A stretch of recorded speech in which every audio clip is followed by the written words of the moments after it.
Hello students, welcome to the new part of synthetic fibers and plastics। तो कल हमने synthetic fibres पढ़ लिए थे, रेयन के बारे में पढ़ लिया था और उसके बाद हमने नायलॉन है जो वो भी कंप्लीट कर लिया था। आज हम पढ़ेंगे third fibre polyester. Okay, so polyester क्या होता है? As clear from its name poly plus ester, it is a polymer of ester. ये बताया था ना कि जो पॉलीमर्स बताया था ना कल कि पॉलीमर्स क्या होते हैं, जो स्मॉल यूनिट से मिलकर बने होते हैं। तो उसी तरीके से एक जो ये नाम है फाइबर का पॉलिएस्टर, ये किससे बना होता है? एस्टर से। पॉली मीन्स मैनी और एस्टर मीन जो एस्टर हमारा एक केमिकल कंपाउंड है। ओके, तो ये एस्टर की बहुत सारी स्मॉल यूनिट्स मिलकर तब बना है। ठीक है, it is polymer of ester. ये एस्टर का क्या है? एक पॉलीमर है। Ester is a sweet smelling compound formed by the reaction of organic acid and alcohol. जो एस्टर होता है ना, वो एक कंपाउंड होता है जिसकी जो स्मेल है वो स्वीट होती है, अबाउट मतलब अच्छी स्मेल होती है। और जो एस्टर है वो किससे बनता है हमारा? जब हम ऑर्गेनिक एसिड और अल्कोहल होता है ना, जब उसकी रिएक्शन करवाते हैं तो उससे हमारा एस्टर बन जाता है। Okay, the raw material for polyester is petroleum. अब क्या बता रखा है कि जो रॉ मटेरियल होगा ना पॉलिएस्टर बनाने के लिए हमें किस चीज़ के मटेरियल की, यानी कि कौन से मटेरियल की ज़रूरत पड़ेगी, तो वो क्या होगा? Petroleum. Okay, polyester is also a very strong and wrinkle free fibre. कैसा होता है पॉलिएस्टर? स्ट्रॉन्ग भी होता है और रिंकल फ्री भी होता है। It is easy to wash and maintain. ये कैसा होता है? वॉश करने में और मेंटेन करने में ईजी है। Terylene is a common variety of polyester. अब जो पॉलिएस्टर है ना, उसकी बहुत सारी वेराइटीज़ होती हैं, तो टेरिलिन उन सब में से एक है, कॉमन वेराइटी है बिल्कुल पॉलिएस्टर की। फिर क्या है? Polyester could be blend with the natural fibres to enhance its property. The common variety of polyester are.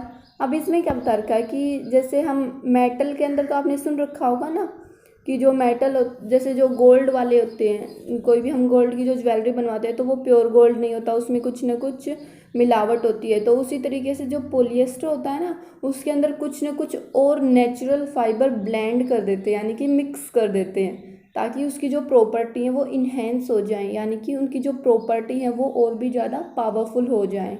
Okay, तो इसमें से कुछ कॉमन वेराइटीज़ बना रखी हैं पॉलिएस्टर को किसी और फाइबर के साथ मिक्स करके। तो वो कौन कौन सी हैं? सबसे पहले टेरिकोट और पॉलीकोट। तो टेरिकोट किससे बनता है? It is made up of blending polyester and cotton. किससे बनता है ये? पॉलिएस्टर तो मिलेगा ही मिलेगा, साथ में क्या बनेगा? कॉटन। ओके, साथ में कॉटन है उसको भी मिक्स करेंगे। And is used in the dress material, shirt, skirt etcetera. और शर्ट, स्कर्ट हो गई, ये सब बनाने में इसका यूज़ होता है। ओके, सेकंड है फिर टेरी वूल या फिर पोली वूल। देखो ऊपर वाले के नाम से पता लग रहा था ना, टेरी कोट। कोट मीन्स कॉटन लगा लो आप, ठीक है। टेरी वूल यानी कि पॉलिएस्टर के साथ क्या मिलेगा? आप वूल। ओके, और ये किस में यूज़ होता है? Use to make suit length, यानी कि जो सूट होते हैं ना उनकी लेंथ बनाने के लिए। ओके, नेक्स्ट है फिर टेरी सिल्क, यानी कि पॉलिएस्टर के साथ अब की बार हम क्या मिक्स कर देंगे? सिल्क। और ये किससे को बनाने में काम आएगा? साड़ीज़ हो गई, ड्रेस वगैरह हो गई, ये सब। PET, polyethylene terephthalates. तो इसके अंदर क्या होगा? It is use to make bottles and jar used in the kitchen. अब जैसे जो बोतल वगैरह होते हैं, जार वगैरह होते हैं, उन सब में थोड़ा बहुत प्लास्टिक मिलता है ना, तो उसको यानी कि वो यूज़ होता है पॉलिएस्टर के साथ में। ओके, तो ये हो गई कुछ कॉमन सी वेराइटीज़ पॉलिएस्टर की। ओके, अब नेक्स्ट है प्रॉपर्टीज़ ऑफ पॉलिएस्टर। कौन कौन सी प्रॉपर्टीज़ हैं? अब इसके अंदर हमने इसके ऊपर भी पढ़ लिया था ना कि ये वॉश करने में और मेंटेन करने में इजी रहता है, स्ट्रॉन्ग भी होती है ये। तो उसी के अंदर देखो सबसे फर्स्ट क्या है? Polyester is combustible at high temperature. अगर पॉलिएस्टर के सराउंडिंग में अगर हाई टेम्परेचर होगा ना, तभी वो कंबस्टिबल होगा।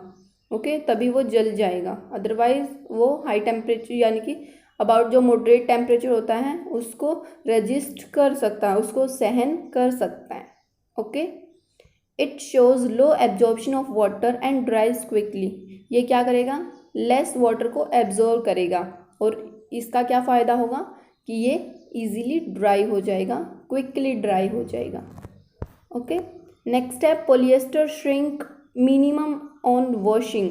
जो पॉलिएस्टर जैसे बहुत सारे ऐसे फैब्रिक्स होते हैं ना हमारे, जो कि वॉश करने के बाद श्रिंक हो जाते हैं, सिकुड़ जाते हैं, लेकिन जो पॉलिएस्टर होता है वो क्या करता है, बहुत ही कम सिकुड़ता है, बहुत ही कम श्रिंक होता है। ओके, तो ये हो गई हमारी पॉलिएस्टर की प्रॉपर्टीज़, आगे भी दे रखी हैं।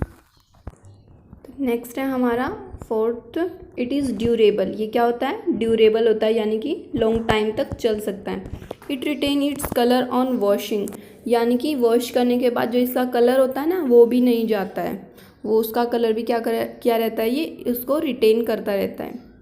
It is lightweight, elastic and wrinkle free and regain its shape when creased. क्या होता है कि जब ये क्या होता है, इसका जो वेट होता है ना वो भी लाइट होता है और इलास्टिक होता है और रिंकल फ्री होता है। लेकिन कई बार जो थोड़े बहुत इसके अंदर रिंकल हो जाते हैं तब क्या होता है, अगर हम इसको आयरन कर देते हैं तो क्या हो जाता है, इसकी शेप वापस से मिल जाती है। It is a good insulator of heat, और ये क्या होता है, इंसुलेटर होता है हीट का। ठीक है, नेक्स्ट है फिर यूजेस ऑफ पॉलिएस्टर। अब इसके पॉलिएस्टर के यूजेस क्या क्या हैं। It is used in making home furnishing and appears like shirt, pant, jacket, heads, bedsheet, carpets etcetera. यानी कि ये सब बनाने में पॉलिएस्टर का हम यूज़ करते हैं, शर्ट हो गई, पैंट, सब कुछ। ठीक है, it's elasticity make it's useful for making conveyor belt and safety belt. कुछ कन्वेयर बेल्ट होती है ना, जैसे आपने देखा होगा जो बड़े बड़े, यानी कि जहाँ पर जो ज़्यादा सामान है उसको लोड करना पड़ता है, तो कन्वेयर बेल्ट की हेल्प से, यानी कि एक साइड उसको रख देते हैं और कन्वेयर बेल्ट को चला देते हैं, और जब वो घूम कर दूसरी साइड चली जाएगी और जो सामान है वो भी दूसरी साइड चला जाएगा। ओके, तो इसके अंदर भी पॉलिएस्टर का यूज़ होता है। नेक्स्ट है फिर recording tapes of cassettes and floppy disk etcetera are also made up of polyester. ये सब कुछ भी पॉलिएस्टर से ही बनी होती है, जैसे जो कैसेट हो गई, फ्लॉपी डिस्क हो गई। PET bottles and jars, holograms, filters etc. are involved in use to polyester। अब जो PET है, जो हमने इसकी वैरायटी पढ़ी थी, वो हमने पढ़ा था ना कि बोटल्स या फिर जार हो गए, ये सब बनाने में उसका यूज़ करते हैं। Polyester is use to finishing on guitar and pianos. जो पियानोज की फिनिशिंग होती है ना, यानी कि उनकी एकदम क्लियरिटी होती है, जो उसके अंदर भी पोलिएस्टर का यूज़ होता है।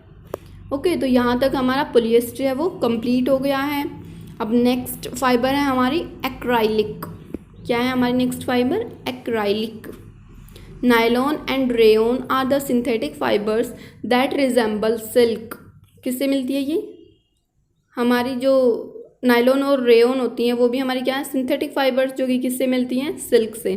लेकिन क्या है, जो एक्राइलिक है ना वो एक सिंथेटिक फाइबर है, जो कि किससे रिजेंबल करती है, किससे मिलती जुलती है, वूल से। ठीक है, इन टेक्सचर एंड प्रॉपर्टीज़, इसकी प्रॉपर्टीज़ किससे मिलेंगी, वूल से। That's why it is use to make sweater, shawl, socks etcetera. तो जो हम वूल से जो मटेरियल बनाते हैं उनको बनाने के लिए हम एक्राइलिक का भी यूज़ कर सकते हैं। It is soft, warm, wrinkle free and shrinkage free fibres. ये इसकी कुछ प्रॉपर्टीज़ हो गई कि ये सॉफ्ट होता है, वार्म होता है, रिंकल फ्री होते हैं। ठीक है, it can be dyed into a variety of colour and it is cheaper than wool.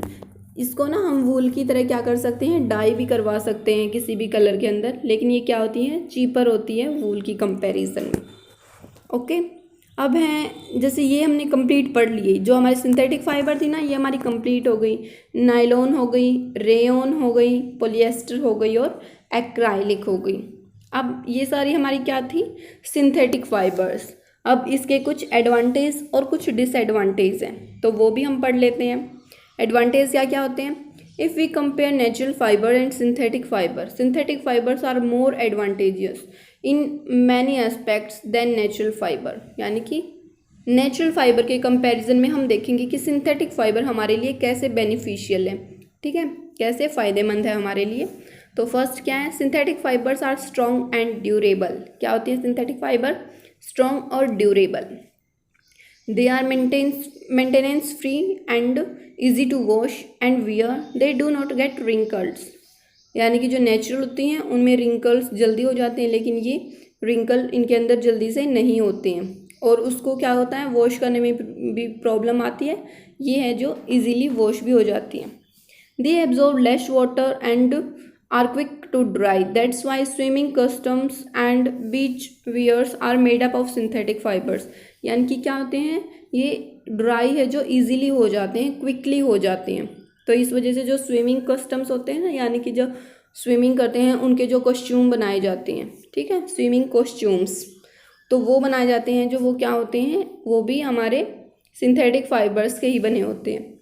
They possess shine and lustre similar to the natural fibre. इनके अंदर भी क्या डाल देते हैं, वो थोड़ी सी शाइनिंग प्रॉपर्टीज डाल देते हैं, तो ये भी क्या देते हैं, नेचुरल फाइबर की तरह शाइन करने लग जाते हैं।